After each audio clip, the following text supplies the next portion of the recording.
History Maker Bios, John Deere. Introduction. John Deere was a man with a good idea. He saw that farmers had trouble plowing through the rich, sticky soil of the prairies. So the young blacksmith came up with a new kind of plow. His plow cut through the soil and turned prairie land into farmland. John worked to make his plow better until it was the favorite of farmers everywhere. He turned his good idea into a successful company. In time, his company and his name became known all around the world. This is his story. The Boy in the Blacksmith Shop. John Deere. The name makes people think of farms and plows and big green tractors, but John Deere didn't grow up on a farm, and he certainly never rode a tractor. When he was growing up, farmers used horses to pull the equipment on farms. John was born February 7, 1804, in Rutland, Vermont. When he was still little, his parents moved the family to Midbury. They opened a tailor shop there. They made clothing for the well-to-do people of the town. They worked hard, but there never seemed to be enough money to care for John and his 5 brothers and sisters. Then, one day, when John was about 4, the Deeres received exciting news. John's father was to receive some money from a relative in Great Britain. All he had to do was go there to collect it. So Mr. Deere kissed his wife and children goodbye and sailed away across the ocean. And that was the last the family ever saw of Mr. Deere. No one knows what happened. Perhaps the ship was attacked by pirates. Perhaps it sank in a storm. Whatever happened, John spent the rest of his childhood without a father. He grew up without much money, too. Mrs. Deere stitched and sewed, but money was tighter than ever. When he was old enough, John got a job after school to help out. Then, when he was 17, he was done with school. He found a job in Benjamin Lawrence's blacksmith shop. This was an important job. John learned to make all kinds of things made of iron, everything from pots and pans to horseshoes. Little by little, John discovered the secret of shaping metal. He learned to heat the iron until it was just right. Then, he used a hammer and his own strength to work the iron into the shape he wanted. John learned fast. Before long, the other smiths were nodding and whispering that young John Deere did fine work.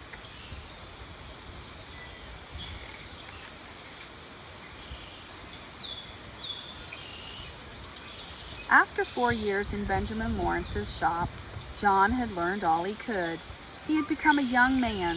He was tall, with wide shoulders and bright red hair, and he was in love. He had met a young woman with the unusual name of Demarius Lamb. It was time for John to think about his future. One day, a man came to see John.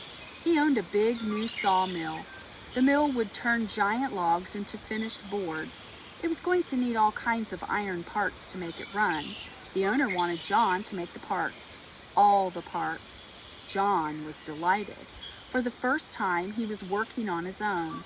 The job didn't last long, but when it was over, he knew one thing. He would own his own blacksmith shop someday. He made another big decision, too. In January 1827, he and Demarius were married. By that summer, their first baby was on the way. John was going to have a family to support. He knew there wouldn't be enough money to set up his own shop, at least just yet. His dream would have to wait. The Wandering Blacksmith. The Deeres never stayed in one place for very long. They traveled from one Vermont town to another. John worked for one blacksmith after another, but he was restless. What he really wanted was his own blacksmith shop. By 1829, John decided it was time to own his own shop. There was only one problem. He had no money. So John borrowed the money from a man named J. Wright and promised to pay him back later. At last, John had his own shop. It was in a place called Four Corners in the town of Leicester. John quickly made a name for himself for the first ironwork he did. Farmers especially prized the iron tools he made. They said his hay forks were so finely polished that they slipped in and out of the hay like needles. Then the worst possible thing happened. John woke up one night to find that his blacksmith shop was on fire. He watched as the flames destroyed his dream. John borrowed more money from Mr. Wright. Once again, he built his shop. But fires were common in blacksmith shops, and luck was not on John's side. Once again, his shop caught fire. He was able to borrow a bit more money from Mr. Wright, but his shop was gone. Now John had no shop and no job, and he owed money. It was time to move again. John found a new job with good pay in Royalton. His new boss even let the Deeres live in a house that he owned. Demarius must have hoped that this time they'd be staying for good. But John was not happy. He still wanted his own blacksmith shop. After only 2 years, the Deeres were off to a new town. This time it was the town of Hancock. John set up a blacksmith shop there and went to work. Once more, the iron tools he made were a favorite among the area's farmers. But then a strange thing happened. There were fewer and fewer farmers around. Where had all the farmers gone? They had packed up and headed west. Hard times had come to Vermont. Many farmers had trouble paying their bills. The farmers moved to places like Ohio or Illinois to make a new start. A new start must have sounded good to John, too. Then, suddenly, things got even worse for the Deeres. All this time, J. Wright had been waiting for John to repay the money he'd borrowed. Finally, Mr. Wright got tired of waiting. He wanted his money. If John couldn't pay, he'd go to jail. That helped John make up his mind fast. He had heard that the town of Grand Detour, Illinois, needed a blacksmith. That settled the matter. He would go west. He would have to pay the money back later. He had to leave his family behind. By then, John and Demarius had 4 children and a 5th on the way. They would have to join him later. In November 1836, John packed up his tools. Then he kissed his family goodbye. At 32, he headed to Grand Detour. The Singing Plow. John was a busy man from the moment he arrived in Grand Detour. He barely had time to build his shop. A mill owner needed a broken part repaired. Farmers needed him to mend tools or make brand new ones.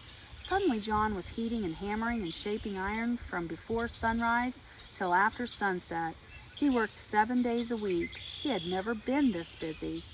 Like John, many of the farmers in Grand Detour were from New England. They had left behind the rocky New England soil for the rich soil of the prairie. The prairie soil was more fruitful, but it was also terribly sticky. Each spring, the farmers plowed their fields to break up the soil and get it ready for planting. That soil stuck to the iron plows like paste. Everyone said it was enough to make folks turn around and go back to New England. In his shop, John couldn't help hearing the farmers grumbling. He knew that a cast iron plow would never be made smooth enough to keep the soil from sticking to it. Still, he wondered if he could make a plow that would help. One day, John was in a town sawmill. He noticed a broken steel saw blade that had been tossed in a corner. That gave him an idea. He asked the owner if he could have the blade. Then he went to work. First, he cut the sharp teeth off the blade. He heated the steel and hammered it into just the shape he wanted. He attached it to a large piece of iron.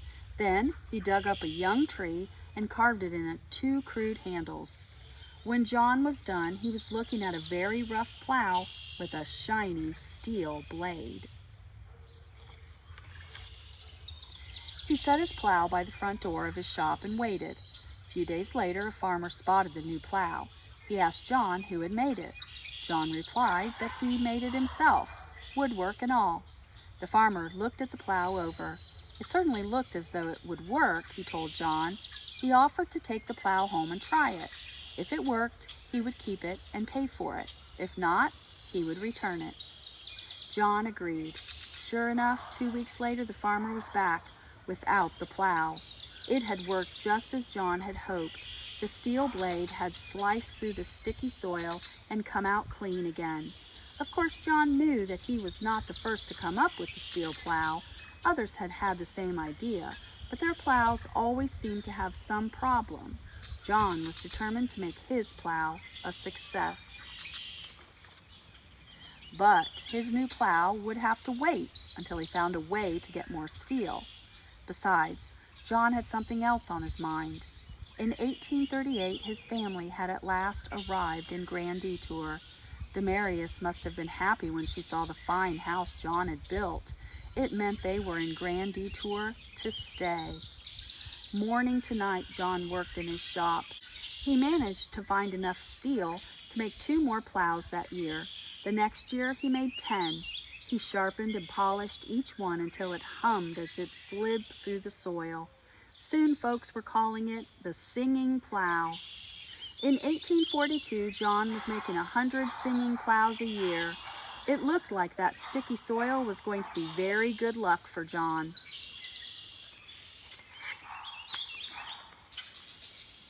4. Moline.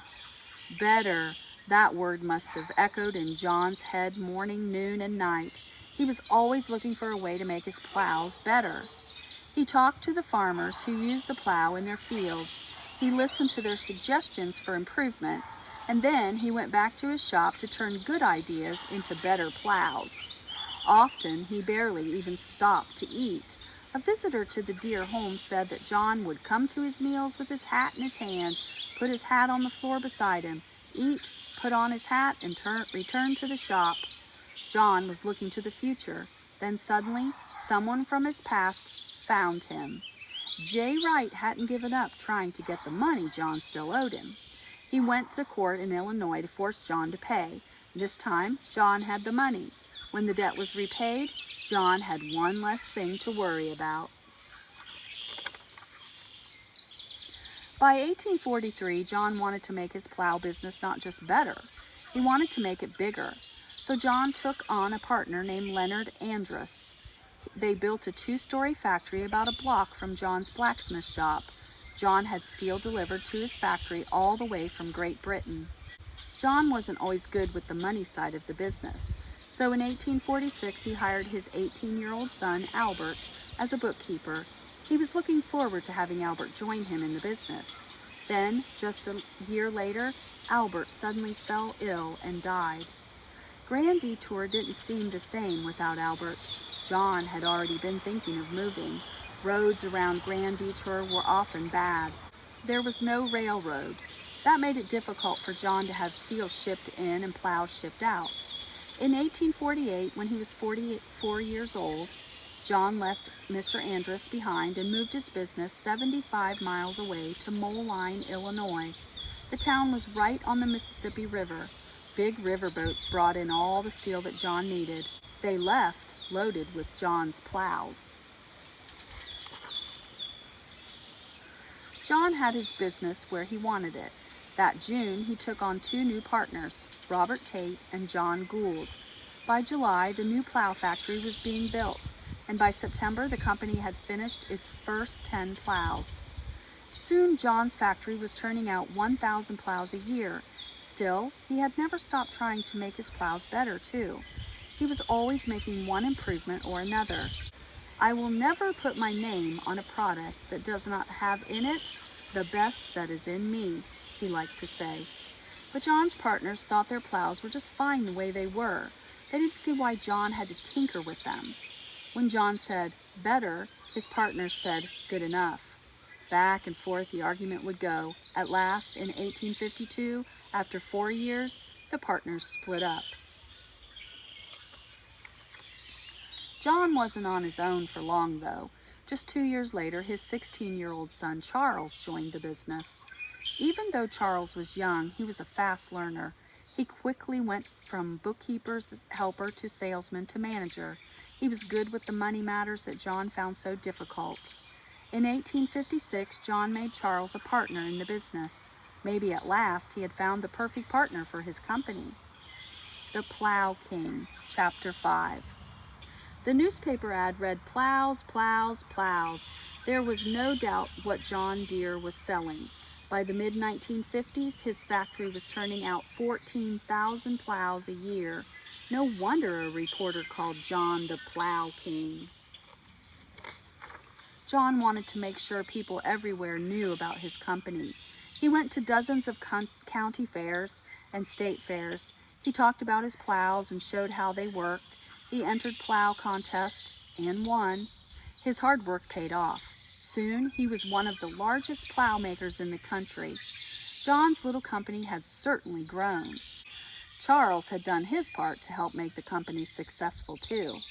John was proud that his son was turning out to be a good businessman. As time passed, he let Charles run more and more of the business.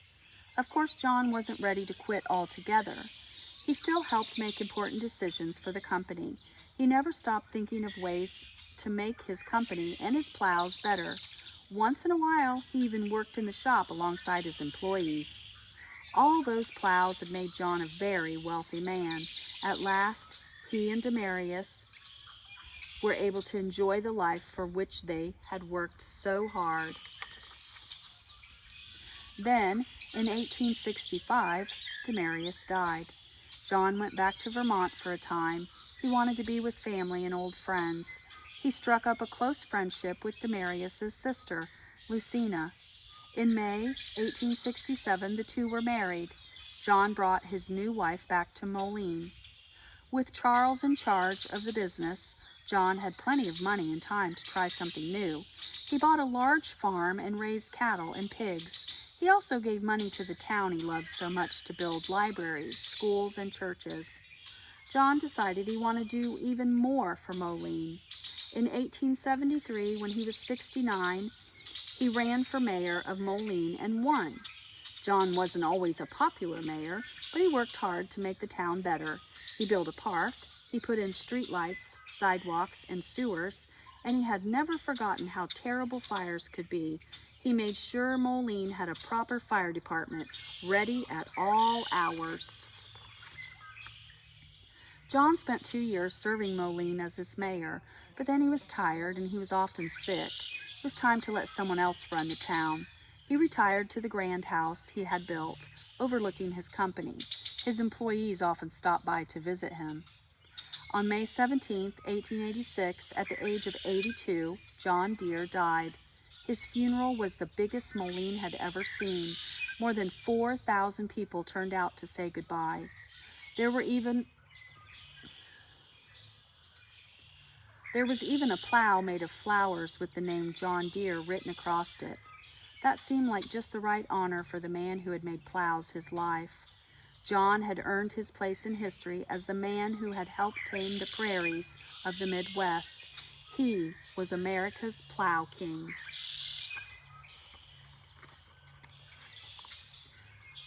History Maker Bios. John Deere.